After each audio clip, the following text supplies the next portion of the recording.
ಸ್ನೇಹಿತರೆಲ್ಲರಿಗೂ ನಮಸ್ಕಾರ, welcome to my channel. ಸರಿಯಾದ ಸಮಯ ನೋಡಿಕೊಂಡು ಹೊಡೆಯೋದು ಅಂದರೆ ಅಂತಾರಲ್ಲ, ಅದನ್ನು ಈಗ ರಷ್ಯಾ ಆ ಕೆಲಸವನ್ನು ಮಾಡಿ ಮುಗಿಸಿದೆ. ಇಡೀ ಜಗತ್ತು ಅಮೆರಿಕದ ಮುಂದಿನ ಟಾರ್ಗೆಟ್ ಯಾರು ಎಂಬ ಗೊಂದಲದಲ್ಲಿರುವಾಗ ಈ ನ್ಯಾಟೋ ವಿರುದ್ಧ ಟ್ರಂಪ್ ಗುಡುಗುತ್ತಿರುವಾಗಲೇ ಪುಟಿನ್ ಯುಕ್ರೇನ್ ವಿರುದ್ಧ ಸೇಡನ್ನು ತೀರಿಸಿಕೊಂಡಿದ್ದಾರೆ. ಅದು ಬರೀ ದಾಳಿಯಲ್ಲ, ನ್ಯಾಟೋ ಬಾಗಿಲಿಗೆ ಬ್ಯಾಲಿಸ್ಟಿಕ್ ಮಿಸೈಲ್ ಹೊಡೆಯುವ ಮೂಲಕ ರಷ್ಯಾ ಒಂದು ಸ್ಪಷ್ಟ ಸಂದೇಶವನ್ನು ಕೊಟ್ಟಿದೆ. ನಮ್ಮ ತಂಟೆಗೆ ಬರಬೇಡಿ, ಯುಕ್ರೇನ್ ಕಥೆಯನ್ನು ಮುಗಿಸಿಯೇ ಸಿದ್ಧ ಅಂತ ಈ ಮೂಲಕ ರಷ್ಯಾ ನ್ಯಾಟೋ ರಾಷ್ಟ್ರಗಳಿಗೆ ಹಾಗೆ ಇಂಡೈರೆಕ್ಟ್ ಆಗಿ ಈ ಟ್ರಂಪ್ಗೆ ಕೂಡ ವಾರ್ನಿಂಗ್ ಕೊಟ್ಟಂತಿದೆ. ಯುಕ್ರೇನ್ ಮೇಲೆ ಅರೆಸ್ನಿಕ್ ಅಟ್ಯಾಕ್ ಗುರುವಾರ ಮಧ್ಯರಾತ್ರಿ, ಶುಕ್ರವಾರ ಬೆಳಗಿನ ಜಾವ ರಷ್ಯಾ ಯುಕ್ರೇನ್ ಮೇಲೆ ಸಾಮಾನ್ಯ ದಾಳಿ ಮಾಡಿಲ್ಲ. ಈ ಬಾರಿ ಅವರು ಹಾರಿಸಿದ್ದು ಡ್ರೋನ್ ಅಥವಾ ಯಾವುದೇ ಒಂದು ಮಿಸೈಲ್ ಅಲ್ಲ, ಬದಲಿಗೆ ರಷ್ಯಾದ ಅತ್ಯಾಧುನಿಕ ನ್ಯೂಕ್ಲಿಯರ್ ಸಾಮರ್ಥ್ಯದ ಅರೆಸ್ನಿಕ್ ಮಿಸೈಲ್.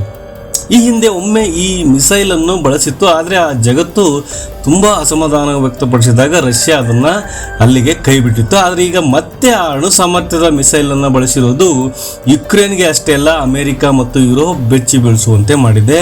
ಯುಕ್ರೇನ್ನ ಏರ್ ಡಿಫೆನ್ಸ್ ಸಿಸ್ಟಮ್ ಕೂಡ ಈ ಮಿಸೈಲನ್ನು ತಡೆಯುವಲ್ಲಿ ವಿಫಲವಾಗಿದೆ. ದೊಡ್ಡ ಮಟ್ಟದ ಸಾವು ನೋವು ಸಂಭವಿಸಿದೆ ಅಂತ ಹೇಳಲಾಗ್ತಿದೆ. ಟ್ರಂಪ್ ನಡವಳಿಕೆ ಮತ್ತು ರಷ್ಯಾದ ಲೆಕ್ಕಾಚಾರ. ಸ್ನೇಹಿತರೆ, ಇಲ್ಲಿ ಒಂದು ಮುಖ್ಯ ವಿಷಯವಿದೆ. ಮೊನ್ನೆ ಡೊನಾಲ್ಡ್ ಟ್ರಂಪ್ ವೆನೆಜುಲಾ ಮೇಲೆ ದಾಳಿ ಮಾಡಿ ಅಲ್ಲಿನ ಅಧ್ಯಕ್ಷ ಮಡರೋ ಅವರನ್ನು ಕಿಡ್ನಾಪ್ ಮಾಡಿದ್ರಲ್ಲ, ಇದು ಅಂತಾರಾಷ್ಟ್ರೀಯ ಕಾನೂನುಗಳನ್ನೇ ಬುಡಮೇಲು ಮಾಡಿದೆ.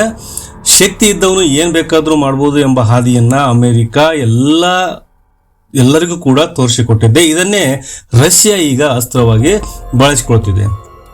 ಅಮೆರಿಕ ಅಧ್ಯಕ್ಷನನ್ನೇ ಎತ್ತಾಕೊಂಡು ಬರ್ಬೋದಾದರೆ ನಾವು ಯಾಕೆ ಯುಕ್ರೇನ್ ಅಧ್ಯಕ್ಷನನ್ನು ಮುಗಿಸಬಾರ್ದು ಎಂಬ ಆಲೋಚನೆ ರಷ್ಯಾಗೆ ಬಂದಂತಿದೆ. ಇದೇ ಹಾದಿಯಲ್ಲಿ ಚೀನಾ ತೈವಾನ್ ಮೇಲೆ, ಉತ್ತರ ಕೊರಿಯಾ ದಕ್ಷಿಣ ಕೊರಿಯಾ ಮೇಲೆ ದಾಳಿ ಮಾಡಿದರೆ ಜಗತ್ತಿನ ಗತಿ ಏನಾಗ್ಬೋದು? ಟ್ರಂಪ್ ಅವರ ಈ ಕಿಡ್ನಾಪಿಂಗ್ ಪಾಲಿಟಿಕ್ಸ್ಗೆ ಸ್ವತಃ ಪಕ್ಷದ ಸದಸ್ಯರೇ ಅಮೆರಿಕ ಕಾಂಗ್ರೆಸ್ನಲ್ಲಿ ಖಂಡನೆಯನ್ನು ವ್ಯಕ್ತಪಡಿಸಿರುವುದು ಟ್ರಂಪ್ಗೆ ಆದ ಮುಖಭಂಗವಾಗಿದೆ. ಇನ್ನು ಸ್ನೇಹಿತರೆ, ಈ ಅರೆಸ್ನಿಕ್ ಮಿಸೈಲ್ ಯಾಕೆ ಇಷ್ಟೊಂದು ಅಪಾಯಕಾರಿ ಅಂತ ನೋಡೋದಾದ್ರೆ, ಈ ಅರೆಸ್ನಿಕ್ ಮಿಸೈಲ್ ಬಗ್ಗೆ ರಕ್ಷಣಾ ತಜ್ಞರು ಯಾಕೆ ಹೆದರ್ತಾರೆ ಗೊತ್ತಾ? ಇದು ಹೈಪರ್ಸೋನಿಕ್ ವೇಗವನ್ನು ಹೊಂದಿದ್ದು ಮ್ಯಾಕ್ಸಿಮಮ್ 10ಕ್ಕಿಂತ ಹೆಚ್ಚು ಸ್ಪೀಡ್ನಲ್ಲಿ ಚಲಿಸುತ್ತದೆ. ಇದನ್ನು ತಡೆಯುವ ಶಕ್ತಿ ಸದ್ಯ ಯಾವ ಏರ್ ಡಿಫೆನ್ಸ್ ಸಿಸ್ಟಮ್ ಬಳಿಯೂ ಇಲ್ಲ.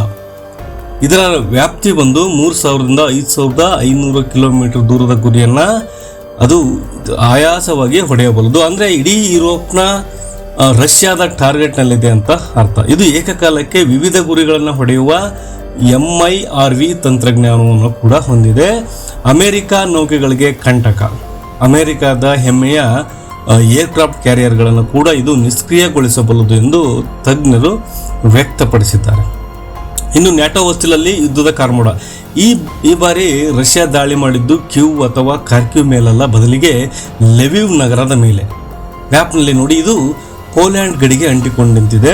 ಪೋಲ್ಯಾಂಡ್ ಒಂದು ನ್ಯಾಟೋ ದೇಶ. ಅಂದರೆ ನ್ಯಾಟೋ ಬಾಗಿಲಿಗೆ ಬಂದ ರಷ್ಯಾ ಗುಡುಗುತ್ತಿದೆ. ಅಷ್ಟೇ ಅಲ್ಲ, ಅಟ್ಲಾಂಟಿಕ್ ಸಮುದ್ರದಲ್ಲಿ ರಷ್ಯಾದ ಹಡಗುಗಳನ್ನು ಅಮೆರಿಕ ಸೀಸ್ ಮಾಡುತ್ತಿದೆ. ಇದಕ್ಕೆ ಪ್ರತಿಯಾಗಿ ರಷ್ಯಾ ಈಗ ತನ್ನ ಆಯುಧಗಳ ಬಲಕ್ಕೆ ಪ್ರದರ್ಶನಕ್ಕೆ ಇಳಿದಿದೆ. ಪುಟಿನ್ ಅವರ ಮೇಲೆ ಡ್ರೋನ್ ದಾಳಿಗೆ ಸಂಚು ನಡೆದಿದೆ ಎಂಬ ಸಿಟ್ಟಿನಲ್ಲಿರುವ ರಷ್ಯಾ ಈಗ ಅಮೆರಿಕ ಮತ್ತು ಯುರೋಪ್ಗೆ ನೇರ ಸವಾಲನ್ನು ಎಸೆದಿದೆ.